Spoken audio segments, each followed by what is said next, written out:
ಕಥೆಯ 4 ಪಾತ್ರಗಳು ತನ್ನಲ್ಲೇ ಹೇಗೆ ಒಬ್ರನ್ನೊಬ್ರು ತೊಡಗಿಸ್ಕೊತಾರೆ ಅನ್ನೋದೇ ಮುಖ್ಯವಾಗಿರುತ್ತೆ.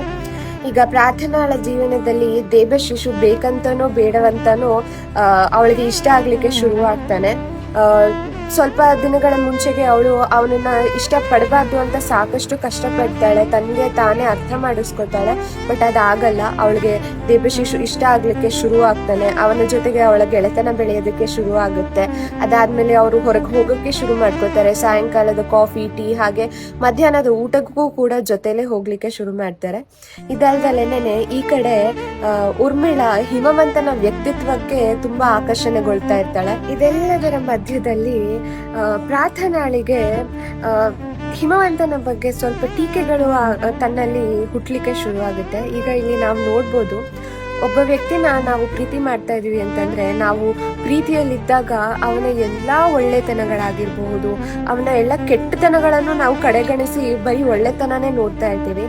ವ್ಯಕ್ತಿ ಇವಾಗ ನನ್ಗೆ ಬೇಡ ಆದಾಗ ಅಥವಾ ಅವನ ಮೇಲಿದ್ದ ಪ್ರೀತಿ ನನ್ನಲ್ಲಿ ಮುಗಿದು ಹೋದ್ಮೇಲೆ ಹೇಗೆ ನಾನು ಅವನನ್ನು ಇಷ್ಟಪಡಲ್ಲ ಅಂತ ಹೇಳೋದಕ್ಕೆ ಅಥವಾ ಅವನಿಗೆ ಇಷ್ಟಪಡ್ದಲೇ ಇರೋದಕ್ಕೆ ಸಾಕಷ್ಟು ಕಾರಣಗಳು ನನ್ನಲ್ಲೇ ನಾನು ಹೇಗೆ ಹುಟ್ಟು ಹಾಕೋತೀನಿ ಅನ್ನೋದೇ ಇಲ್ಲಿ ಪ್ರಾರ್ಥನೆ ಮಾಡುತ್ತಿರುವ ಸಂಭಾಷಣೆ.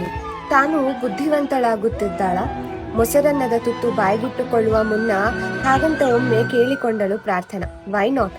ಗೆಲ್ಲುವವನೊಂದಿಗೆ ಹೆಜ್ಜೆ ಹಾಕಿದರೆ ತಪ್ಪೇನಿದೆ. ದೇಬು ಮೆಡಿಕಲ್ ಮುಗಿಸ್ಲಿಕ್ಕೆ ಇನ್ನು 3 ವರ್ಷ ಸಾಕು. ಆಮೇಲೆ ಅವನು ಡಾಕ್ಟರ್ ದೇಬ್. ಮತ್ತೆರಡು ವರ್ಷ ಓದುತ್ತಾನೆ, ವಿದೇಶಕ್ಕೂ ಹೋಗುತ್ತಾನೆ. ಮನೆಯಲ್ಲಿ ಕೊಳೆತು ಹೋಗುವಷ್ಟು ಶ್ರೀಮಂತಿಕೆ. ದುಡ್ಡು ಎಲ್ಲವನ್ನೂ ತಂದು ಕೊಡುತ್ತೆ, ಮುಖ್ಯವಾಗಿ ಸಂತೋಷವನ್ನ ತಂದು ಕೊಡುತ್ತೆ. ಇಡೀ ಜನ್ಮ ದುಡಿದರೂ ಹಿಮವಂತ ಡಾಕ್ಟರ್ ಆಗಲಾರ, ವಿದೇಶಕ್ಕೂ ಹೋಗಲಾರ.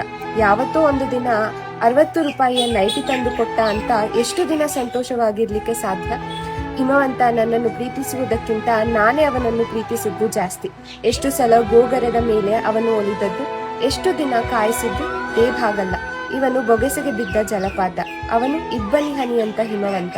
ನಾನು ಪ್ರೀತಿಸಿದವನನ್ನು ಮದುವೆಯಾಗುವುದಕ್ಕಿಂತ ನನ್ನನ್ನು ಪ್ರೀತಿಸುವವನನ್ನು ಮದುವೆಯಾದರೆ ನಾನು ಹೆಚ್ಚು ಕಾಲ ಸುಖಿಯಾಗಿ ಬಾಳ್ತೀನಿ ಅಂತ ತನ್ನಲ್ಲೇ ಅಂದುಕೊಂತಾಳೆ ಪ್ರಾರ್ಥನೆ.